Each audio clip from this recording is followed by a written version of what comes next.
अस्सलाम वालेकुम गाइस, क्या हाल हैं। उम्मीद आप लोग खैरियत से होंगे। आज हम ये हायर की एक किट है, डीसी इन्वर्टर किट है, इसके ऊपर वर्किंग करेंगे। इसके RS7 पे वर्किंग करेंगे। तो ये हमारे पास जो है ये इसकी आउटडोर की किट है।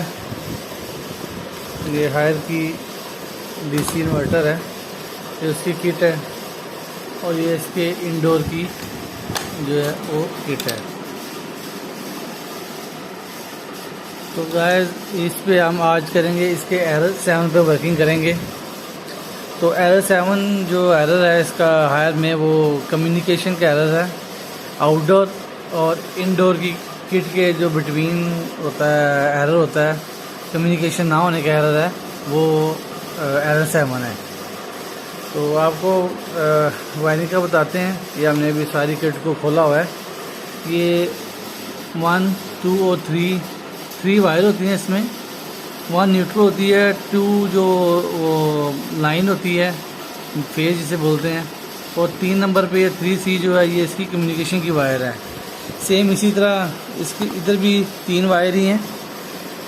ये हो गया ACN, ये मैं जैक के ऊपर दिखाता हूँ। ये आ गया हमारा जो है ACN न्यूट्रल, यानी कि ACL लाइन फेज, और ये कॉमन मतलब जो हमारा ये जो 3 नंबर थी इसकी कम्युनिकेशन की वायर वो है। इस तरह से ये 3 वायर्स हैं। तो ये RS7 कम्युनिकेशन का है। तो अगर इन तीनों वायर में से कोई एक वायर लूज़ रह जाएगी, इस तरह से लूज़ रह जाएगी कोई, या इस तरह से कोई लूज़ रह जाएगी, तो ये RS7 जो देगा। और दूसरे नंबर पे अगर वायर की चेंजिंग हो जाती है, मतलब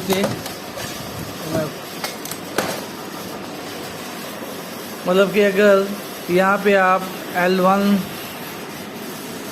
1 नंबर पे N लगाते हैं और इधर से आके आप वायर को ये इंडोर की किट पे जो मतलब 1 है न्यूट्रल है, यहाँ पे आप जो वायर लगाएंगे वो इधर आगे अगर आप उसे लाइन पे लगा देंगे और इधर से न्यूट्रल वाली वायर को इधर से आप लाइन पे लगा देंगे, तो ये वायर फिर भी कम्युनिकेशन का एरर देगा।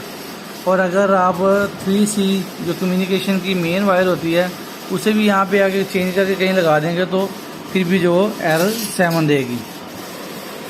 लेकिन फ़िलहाल इस किट में हमारा RS7 इस वायरिंग की वजह से नहीं था, ना लूज़ थी और ना ही गलत थी। इसमें जो हमारा मेन इशू था वो था इस आउटडोर किट में। ये हमारी आउटडोर की किट है, ठीक है। यहाँ हमारा पास ACN और न्यूट्रल लाइन न्यूट्रल सप्लाई है, कम्युनिकेशन। इसमें बेसिकली जो मसला था वो हमारा कम्युनिकेशन का था कि हमारी जो हम इसे ऑन कर रहे थे, ये मैं आपको ऑन करके दिखाता हूँ। ये हमने ACN न्यूट्रल और लाइन अभी आउटडोर किट के बिना ऑन करेंगे तो उसमें कम्युनिकेशन वायर लगाने की ज़रूरत नहीं है। इसे हम अलग से जो है वो सप्लाई दे के जो ऑन करेंगे। ये हम अभी सप्लाई लगाएंगे। अच्छा, तो ये 2 LED ऑन हो गई हैं और ये रिले लगने की आवाज़ भी आई है। तो अभी किट जो हमने रिपेयर कर ली है, मतलब कि अब बिल्कुल ओके है। ये दोनों लाइट्स जो ऑन होनी चाहिए आउटडोर की किट के बिना, इंडोर की किट के बिना ये ऑन होनी चाहिए। लेकिन जब हमारे फॉल्ट में हमारे पास आई थी तो इसमें ये वाली LED ऑन नहीं हो रही थी, ये वाली LED ऑन हो रही थी।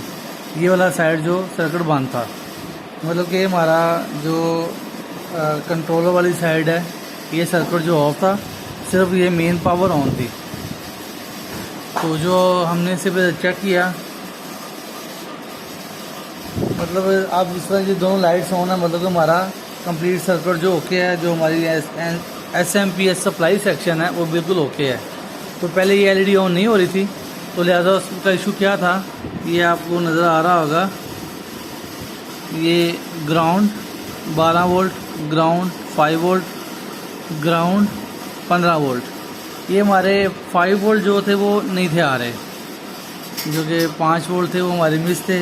तो इस किट में शॉर्ट सर्किट था, जिसकी वजह से जो अपना हमारा 12 वोल्ट 12 वोल्ट भी थे जो वो नहीं आ रहे थे, और ये जो 13-15 वोल्ट थे ये भी नहीं आ रहे थे, जिसकी वजह से हमारा जो SMP सेक्शन था सप्लाई का वो ऑन नहीं हो रहा था। 5 वोल्ट आएंगे तो हमारे कंट्रोल वाली साइड जो वो ऑन होगी। तो इसमें फॉल्ट क्या था मैं आपको बताता हूँ। पहले हम इसे पावर ऑफ कर लेते हैं। हमने इसकी सप्लाई को निकाल लिया।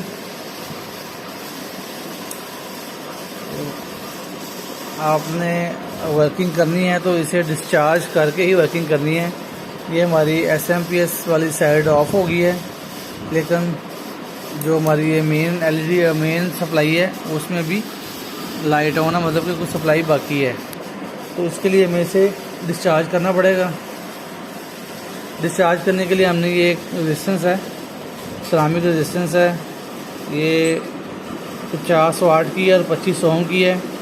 कुछ बल्ब भी यूज़ करते हैं, लेकिन हम इसे इसके साथ डिस्चार्ज करेंगे रेजिस्टेंस के साथ। ये LED की तरफ गौर कीजिएगा जैसे ही हम इसे डिस्चार्ज करेंगे। LED नज़र नहीं आ रही, मैं अभी साइड पर नज़र करता हूँ। ये LED बिल्कुल ऑफ हो गई है। अब हम इस पर जो है वर्किंग कर सकते हैं बगैर किसी टेंशन। तो जैसा कि मैंने आपको बताया था कि ये सेक्शन है 12 वोल्ट का, 5 वोल्ट का, 15 वोल्ट का, ठीक है। ये हमारी सप्लाई सेक्शन है सारा। इसमें हमारा ये चॉपर है, ये ड्राइवर IC है चॉपर का। तो ये रेगुलेटर है 5 वोल्ट का, जो कि 5 वोल्ट जनरेट करेगा। और ये 7815 है, ये 7815 है जो 15 वोल्ट का रेगुलेटर है। और ये 7805 है 5 वोल्ट का रेगुलेटर। तो जब हमने इसे चेक किया, ये हमने सारा सेक्शन चेक किया, डायोड वगैरह जितने लगे हुए सारे चेक किए, तो हमारा ये रेगुलेटर शॉर्ट बोल रहा था। लेकिन रेगुलेटर को निकाला, रेगुलेटर शॉर्ट नहीं था, वो ठीक था। ये डायोड आपको नज़र आएगा उतार के लगाया गया दोबारा। तो हमारा ये डायोड शॉर्ट था, जिसकी वजह से जो सप्लाई सेक्शन हमारा सारा था वो शॉर्ट था और सप्लाई जो वो जनरेट नहीं हो रही थी। SMP जो होती है सप्लाई, उसमें जब भी कोई शॉर्ट सर्किट हो तो सप्लाई खुद ब खुद ऑफ हो जाती है ताकि ज़्यादा नुकसान ना हो। तो लिहाजा हमने इस डायोड को जो वो चेंज किया, चेंज करके हमने इसे ऑन किया, तो हमारी सारी सप्लाई जो पूरी हो गई हैं। मैं आपको दोबारा ऑन करके सप्लाई चेक करवाता हूँ। ये किट हमारी ऑन हो गई है, ठीक है जी। तो गाइस ये किट हमारी जो ऑन है, इस टाइम हम आपको वोल्टेज जो चेक कराएंगे। ये हमारी आ गई ग्राउंड, ये ग्राउंड आ गई, ठीक है। और ये 5 वोल्ट की सप्लाई, और जो देखें आप ये 5 वोल्ट आ गए, ये उठाए। इसी तरह ये हमारी ग्राउंड आ गई, ये, और ये 12 वोल्ट आ गए, ये जो है 12 वोल्ट आए। इसी तरह इस ग्राउंड के रेफरेंस से ये 15 वोल्ट आए, ये थोड़ा सा लूज, और ये 15 वोल्ट आ गए। मीन्स कि हमारी ये तीनों सप्लाई हैं जो बिल्कुल ओके हैं। इन सप्लाई में से कोई भी एक सप्लाई जो मिस होगी तो हमारा एरर 7 आएगा, कम्युनिकेशन का एरर जो वो आएगा। तो ये था वो डायोड, ये जो ख़राब था। सेम नंबर नहीं था, लेकिन हमने अल्टरनेट नंबर जो लगा के किट को बिल्कुल ओके कर लिया है। अब हम आपको इंडोर की किट के साथ लगा के कंप्लीट आपको चला के चेक कराते हैं जी। तो गाइस ये हमने इस किट को जो ऑन कर लिया है। अब हमने जो अब जैसे कि पहले बताया था, न्यूट्रल के साथ न्यूट्रल, लाइन के साथ लाइन, और 3 नंबर जो कम्युनिकेशन वायर है उसको हमने लगा लिया है। सेम इसी तरह इधर भी जो कि लाइन, न्यूट्रल, कम्युनिकेशन तीनों वायर को इस तरह भी सेम उसी तरह लगाया है। तो अब ये किट हमारी जो ऑन है, ये जो 16 टेम्परेचर हमने कम से कम सेट किया हुआ है। तो ये थोड़ी देर के बाद जो अब ले लगेगी कंप्रेसर के लिए।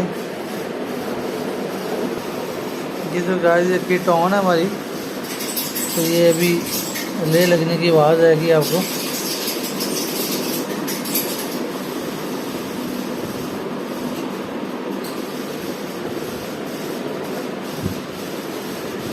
तकरीबन ऑन करने के 3 मिनट के बाद जो रिले लगेगी, ये अभी रिले लगी है।